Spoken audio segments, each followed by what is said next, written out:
Hi guys, it's me, Critical Dan. I've got a special review for you guys today. We're going to talk about Doctor Strange and the Multiverse of Madness.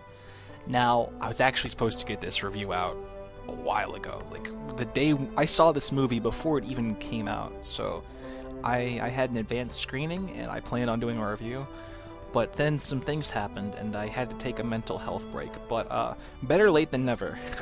And I gotta be honest, I have a lot to say about this one, because wow, that sure was something. I saw it a second time in preparation for this video, just to get my mind in order, and Jesus Christ. Alright, I guess we'll just jump right into it. So, to start off, Doctor Strange gets lost in the Multiverse of Madness in more ways than one. The powers that be of the Marvel Cinematic Universe may not want to admit it, but the COVID-19 pandemic has wreaked havoc with their Phase 4 plans in more ways than one. This movie was first revealed to us way back in 2019 and was planned for a release date of May 2021, where it would have come directly after WandaVision on Disney Plus and followed shortly by the Loki series. And, well, as we all know, that didn't quite happen. Unfortunately, the world had other ideas. So now the Doctor Strange sequel is not only coming well after both of these series initially streamed, but it's also coming right after Spider-Man No Way Home, which was universally acclaimed and stole this movie's thunder when it comes to dealing with the multiverse. Doctor Strange played a big part in that movie when he conjured a spell that cracked open the entire skyline, and was presumably going to lead to all sorts of multiversal possibilities in the next movie, the one that we're talking about. But unfortunately, that's not exactly what happened.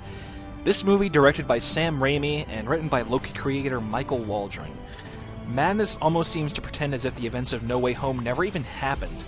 Instead, it shifts into a different way of accessing the multiverse via a brand new character named America Chavez. Her power is to open up portals to different universes, and she's not really able to control it. Through a semi-complicated situation, Strange is tasked with protecting her, and he seeks out assistance from Wanda Maximoff, last seen in her series losing her mind in grief over her lost and non-existent children. She's obviously not over it, however, as she has plans of her own for America Chavez. The film sets a crash course through multiple different realities, taking the story in a series of increasingly bizarre directions. Right from the start, Sam Raimi has a really difficult time setting the tone for the film. The opening scene wrong-foots the audience by throwing us directly in the middle of an insane sequence with no setup whatsoever. Things don't get better from there either.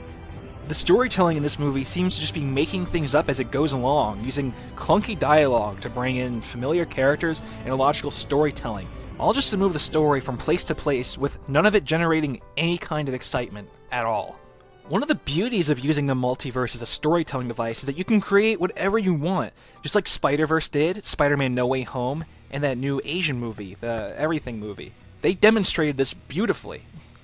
You see, what those movies understood that Madness doesn't, is that you have to pair off the off-the-wall creativity with some kind of grounded story to lend some kind of semblance of logic to the story. Instead, what this film offers in its place is a bunch of elements that seem meant to just appeal to Raimi fans and Marvel fans, with little thought as to how any of it makes for a coherent story. At times, this movie feels like the Marvel version of a horror film, which makes a certain kind of sense given Raimi's horror roots, but it does nothing to make this movie any better. Add in an overload of CGI and it just comes off as the filmmaking version of playing with toys. It may provide some fun and distraction, but it's ultimately meaningless. And then there's Cumberbatch, who has always been an odd fit with the character of Doctor Strange. And here, he sticks out like a sore thumb. He appears to just be going through the motions with no real enthusiasm for the character. The one bright spot of the American movie is Gomez, who has a real brightness to her despite being saddled by an odd storyline. She and her character deserved a better origin story than this, that's for sure. And where the MCU goes from here is anyone's guess, but she now has a new answer for what the worst film they've put out is. It's Doctor Strange in the Multiverse of Madness. It is an oddly named, poorly written, and too bizarre for its own good movie that may end up being only enjoyed by those who love the comic books.